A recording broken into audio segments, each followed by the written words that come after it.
ఆసక్తి విషయంలో మాంద్యులు కాక ఆత్మయందు తీవ్రత కలవారై ప్రభువును సేవించుడి అని దైవవాక్యం సెలవిస్తూ ఉన్నది. ఆత్మ సంబంధమైన సోమరితనము ఎలాంటి పరిణామాలకు దారితీస్తుందో ఈ యానిమేషన్లో చూడబోతున్నాం. ఆత్మలో సోమరితనంతో ఉన్నవారు ఏ విధంగా ఉంటారంటే, వారు దేవుణ్ణి వెదకటానికి కానీ, దేవుణ్ణి ప్రేమించటానికి కానీ, ప్రార్థించటానికి కానీ, దేవుని చేతిలో వాడబడటానికి కానీ వాళ్ళు ఇష్టపడరు. స్థిరులుగా వారు ఉండలేరు. విశ్వాసులలో ఉండే సోమరితనం ఏ విధంగా ఉంటుంది అనేది ఈ యానిమేషన్లో మనం చూడబోతున్నాం. ఆత్మీయ క్షేత్రంలో పరిశుద్ధాత్మ చేత నడిపించబడుతున్నటువంటి ఒక వ్యక్తి ఉన్నది. ఆ యవనస్త్రాలి పేరు రూతు.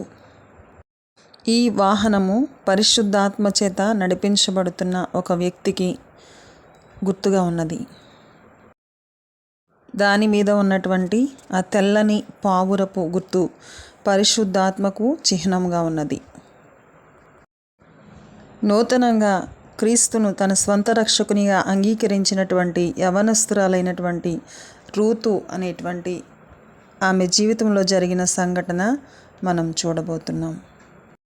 ఆమె పరిశుద్ధాత్మ చేత నింపబడి ఒక ప్రవక్త్రి వలె ఉన్నది. నిత్యజీవపు మార్గంలో పరిశుద్ధాత్మ చేత నడిపించబడుతూ ముందుకు సాగిపోతూ ఉన్నది రూతు.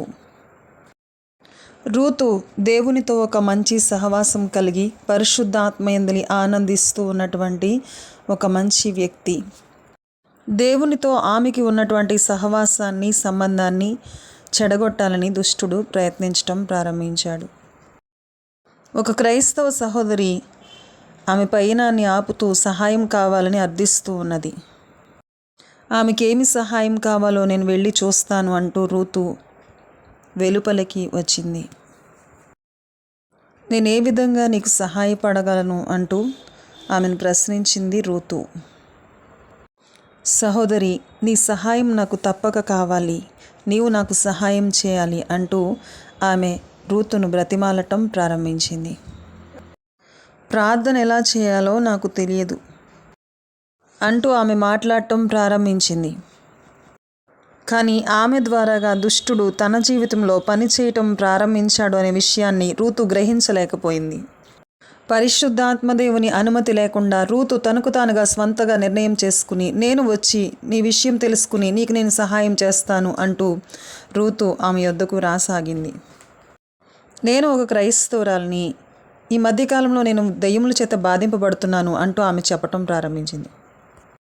వాటికి వ్యతిరేకంగా ప్రార్థించటం ప్రారంభించాను, కానీ నా వల్ల కాలేదు ఆమె చెప్పింది. నా కోసం ప్రార్థన చెయ్యి. రూతు ఇలా అంటుంది, నీవు ఆయన శక్తి కోసం, ఆయన సహాయం కోసం నీవు ప్రార్థించు. నేను ప్రయత్నించాను, కానీ ఎలాగో నాకు తెలియట్లేదు, ఎలా ప్రార్థించాలి, నువ్వు నాకు సహాయం చేయగలవా దయచేసి ఆమె అడిగింది. రూతు ఏమాత్రం గ్రహించుకోకుండా, అవును నేను నీకు సహాయం చేస్తాను అంటూ ప్రార్థించసాగింది. కృతజ్ఞతలు దేవా, దేవుడు నిన్ను వాడుకుంటారు, నాలో విశ్వాసం లేదు అని ఆమె చెప్పింది. ఎలా ప్రార్థించాలో, అనుదినము వాక్యం ఎలా ధ్యానించాలో నీవు నాకు నేర్పించు. ఎలా దేవుని స్వరం వినాలో, ఎలా పరిశుద్ధాత్మను పొందుకోవాలో నీవే నాకు నేర్పించు. ఆమె ఆ విధంగా అడగటంలో ఏ తప్పు లేదు, కానీ నిజానికి ఆమెకి ప్రార్థించడానికి ఇష్టం లేదు. ఆమె ఒక సోమరిగా ఉన్నది. ఈ విషయాన్ని గ్రహించుకోకుండానే రూతు ఆమెకి సహాయపడాలని నిర్ణయించుకున్నది. దేవునితో తనకున్న ఒక ప్రశస్తమైన సహవాసాన్ని, పరిశుద్ధాత్మతో తనకున్న గొప్ప సంబంధాన్ని ఆమె ఈ విధంగా పోగొట్టుకుంటుందని రూతు గ్రహించలేకపోయింది. ఎప్పుడైతే పరిశుద్ధాత్మ దేవుని సన్నిధిని రూతు పోగొట్టుకున్నదో చీకటి ఆమె జీవితంలో పనిచేయటం ప్రారంభమైంది. కొన్ని వారాల పాటు రూతు దేవునితో ఎలాంటి సహవాసము, పరిశుద్ధాత్మ దేవుని నడిపింపు తన జీవితంలో లేకుండానే ఆ క్రొత్తగా వచ్చిన సహోదరికి సహాయపడుతూ అదే తన బాధ్యతగా స్వీకరించింది. ఆమెకి ప్రార్థన చేయటం, బైబిల్ వాక్యాలు, ఈ విధంగా ఎన్నో నేర్పించాలని ప్రయత్నించింది, ప్రయాసపడింది. ఈ క్రమంలోనే దేవుని అధికారం క్రింద నుంచి సాతాను, ఈ లోకాధికారి క్రిందకి ఆమె వచ్చింది. ఎందుకంటే దేవుని సహవాసాన్ని పోగొట్టుకోవటం వల్ల దేవునితో ఏ విధంగా నడవాలో నిత్యజీవపు మార్గంలో నీవు తెలుసుకున్నావా? ఆమెను ప్రశ్నిస్తూ ఉంది. నన్ను క్షమించు, ఇంకా నేను అయోమయంలోనే ఉన్నాను, నాకు ఇంకా వివరించగలవా అని ఆమె అడుగుతూ ఉన్నది. నువ్వు ఇంకా ఎక్కువగా, మరింత ఎక్కువగా నాకు బోధించాలి, నేర్పించాలని కోరుకుంటున్నాను ఆమె చెప్తూ ఉంది. కానీ అప్పటికీ కూడా రూతు గ్రహించుకోలేకపోతుంది. ఇంకా ఆమెకు సహాయపడాలని ప్రయత్నిస్తూ ఉన్నది. దేవుడు నా ప్రార్థనలకు ఎందుకు జవాబు ఇవ్వట్లేదు, నేను ఆశ్చర్యపోతున్నాను ఆ సోమరి చెప్తూ ఉన్నది. నేను చాలా భయపడుతున్నాను, ఒంటరిగా ఉండాలంటే నాకు చాలా భయంగా ఉంది ఆమె చెప్తూ ఉంది. ప్రశస్తమైన దేవుని సన్నిధిని కోల్పోయాను, ఆయన సహవాసాన్ని కోల్పోయాను అనే విషయాన్ని రూతు పూర్తిగా మర్చిపోయింది. ఇంకనూ ఆమెకే సహాయపడాలని ఆమె విషయమే ఆలోచిస్తూ ఉన్నది, ఆమె కోసమే పనిచేస్తూ ఉన్నది. కొంతమంది ఎన్ని సంవత్సరాలు గడిచినా తమ కోసం వేరే వాళ్ళు ప్రార్థించాలి అనే కోరుతూ ఉంటారు. ఇదే ఆత్మీయ సోమరితనం. ఇప్పుడు రూతు సాతానుకి ఒక బానిస అయిపోయింది.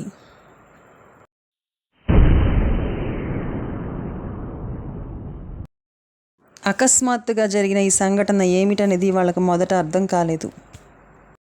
ఎవరు మన మీద ఈ విధంగా దాడి చేశారు?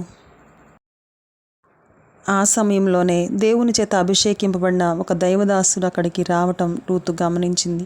అతడు రూతును పిలుస్తూ ఉన్నాడు. రూత్, నీకేం సంభవించింది? నువ్వెందుకు ఇలా మారిపోయావు? ఈ భూమి మీద నువ్వేం చేస్తున్నావు రూత్, నీకు అర్థమవుతుందా? అతడు ప్రశ్నిస్తూ ఉన్నాడు. ఒక్కసారి నీ వైపు నువ్వు చూసుకో. కానీ ఏమాత్రం గ్రహింపు లేకుండా ఉన్న రూతు, తన్ను తాను ఏమాత్రం గమనించుకోలేని స్థితిలో ఉన్న రూతు డోనాల్డ్ అనే ఆ సేవకునితో మాట్లాడుతూ ఉన్నది.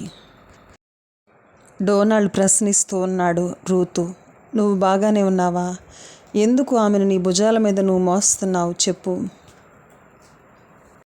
నీ జీవితంలో ఇంతగా పరిశుద్ధాత్మను నువ్వెందుకు దుఃఖపరుస్తూ ఉన్నావు ప్రశ్నించాడు డొనాల్డ్.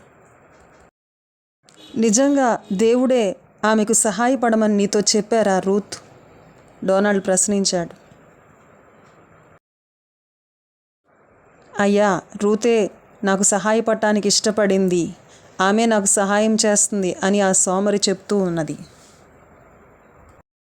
అవతలికి వెళ్ళు సోమరి విశ్వాసి అని గద్దించాడు డొనాల్డ్. వెంటనే దూరంగా పారిపోయింది. యోహాను సువార్త 3:19 వాక్యం ఈ విధంగా సెలవిస్తుంది. ఆ తీర్పు ఇదే, వెలుగు లోకంలోనికి వచ్చెను గాని తమ క్రియలు చెడ్డవైనందున మనుష్యులు వెలుగును ప్రేమించక చీకటినే ప్రేమించిరి. సాతాను నీ విలువైన సమయాన్ని నువ్వు వ్యర్థపరుచుకునే విధంగా ఆ యొక్క సోమరి విశ్వాసిని వాడుకున్నాడు. అంతేకాదు దేవునితో నీకున్నటువంటి ఒక మంచి సహవాసాన్ని పోగొట్టుకునే విధంగా. రూతు గ్రహించింది, అయ్యో నన్ను క్షమించండి, నేను చాలా గ్రుడ్డిగా ఉన్నాను. నీవు పశ్చాత్తాపపడి మరలా వెనుకకు తిరిగి ఆయన యొద్దకు నీవు రావాలి డొనాల్డ్ చెప్పాడు. రూతు మరలా దేవుని ఎదుట పశ్చాత్తాపపడి ఆయనతో పోగొట్టుకున్న సహవాసం కోసం, సంబంధం కోసం తన యొక్క దోషాలని ఒప్పుకుంటూ దేవుని సన్నిధిలో కన్నీరు కార్చి ప్రార్థించింది. ఆమె పోగొట్టుకున్న పరిశుద్ధాత్మను తిరిగి మరలా ఆమె పొందుకున్నది. తిరిగి పరిశుద్ధాత్మ దేవునితో ఒక మంచి సహవాసాన్ని ఆమె పొందుకోగలిగింది. రూత్, దేవుడు నిన్ను క్షమించారు, నీవు పోగొట్టుకున్న పరిశుద్ధాత్మను తిరిగి ఆయన మరలా నీకు దయచేశారు డొనాల్డ్ చెప్పాడు. సంతోషంతో రూతు దేవునికి కృతజ్ఞతాస్తుతులు చెల్లించి పరిశుద్ధాత్మను ప్రేమిస్తూ ఆయన్ని హత్తుకోవటం ప్రారంభించింది. ఎంతోమంది క్రైస్తవులు సహాయం కావాలని ఎద్దుకు వస్తారు. వాళ్ళపైన నీ దృష్టి పెట్టవద్దు, కేవలం పరిశుద్ధాత్మ వైపే నీ దృష్టిని ఉంచాలి. ఏ సోమరి విశ్వాసి కోసం నీ సమయాన్ని వృధాపరుచుకోవద్దు. నీ సమయాన్ని దొంగిలించడానికి అపవాది చేసే ప్రయత్నం.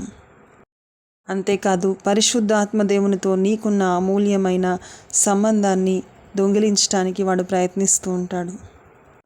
మన దేవుడు రోషము కలిగిన దేవుడు. నిజంగానా? నన్ను క్షమించండి రూతు చెప్పింది. ఏది ఏమైనా ఆయన నిన్నెంతో ఎక్కువగా ప్రేమిస్తున్నారు డొనాల్డ్ ధైర్యపరిచాడు. మేము దేవుణ్ణి వెతకడానికి నీ సహాయం కావాలని కొంతమంది ప్రజలు నన్ను అడుగుతూ ఉంటారు. లేదు, దేవుణ్ణి వెతకటం అనేది అది వాళ్ళ వ్యక్తిగతమైన బాధ్యత. తామంతట తామే దేవుణ్ణి వెదకాలి. మరి వారు దేవుని వెదకటానికి ఇష్టపడకపోతే దేవుని సింహాసనం ఎదుట వారి యొక్క సోమరితనాన్ని బట్టి వారికి తీర్పు అనేది తీర్చబడుతుంది. మండుచున్న అగ్నిగుండంలో వారు వేయబడతారు డొనాల్డ్ చెప్పాడు. త్వరలోనే రూతు తిరిగి తన పయనాన్ని సాగించింది. మరలా అనేక మంది తన జీవితంలో వారి సహాయం కోసం రూతును వెంబడించారు, అడిగారు. కానీ ఇప్పుడు రూతు స్థిరంగా నిర్ణయించుకున్నది తన పరిశుద్ధాత్మ దేవుని నడిపింపు చొప్పునే నడుచుకోవాలని. ఆయనకి మాత్రమే పూర్తి అధికారాన్ని తన జీవితంలో ఇచ్చింది. పరిశుద్ధాత్మ దేవుని సహాయంతో ఆయన నడిపింపు చొప్పున రూతు స్థిరంగా ముందుకు సాగిపోతూ ఉన్నది, ఏ విధమైన ఆటంకం లేకుండా. చాలామంది క్రైస్తవులు చేసే పొరపాటు ఏమిటంటే ఇలాంటి సోమరులైన విశ్వాసుల విషయంలో బాధ్యత వహించి దేవునితో ఉన్న సహవాసాన్ని కోల్పోతున్నారు, దేవుని చిత్తాన్ని వారి జీవితంలో కోల్పోతున్నారు. రూత్ నిలకడగా దేవుని చిత్తంలో నిత్య జీవపు వెలుగు మార్గంలోనే పరిశుద్ధాత్మ చేత ముందుకు నడిపించబడుతూ ఉన్నది. నేటి క్రైస్తవ ప్రపంచంలో ఆత్మీయంగా సోమరులైన వారిని మనం ఎంతోమందిని చూస్తున్నాం. ప్రార్థన చేయటానికి ఇష్టపడటం లేదు, దేవుని సన్నిధిలో కనిపెట్టడానికి, దేవునితో సహవాసం చేయటానికి, దేవుని చిత్తాన్ని తెలుసుకోవడానికి వాళ్ళ జీవితంలో ఎన్నడూ ప్రయత్నం చేయట్లేదు. వారి కోసం ఎవరో ప్రార్థించాలి, ఎవరి మీదో ఆధారపడుతూ ఎవరో నేర్పించాలని దేవుణ్ణి వెదకటం వారి జీవితంలో మానివేస్తున్నారు. ఇదెంతో దుఃఖకరం. ఇది సాతానుడు చేస్తున్నటువంటి పని. నమ్మకస్తులైన వారి జీవితంలో కూడా వారి సమయాన్ని దొంగిలించటానికి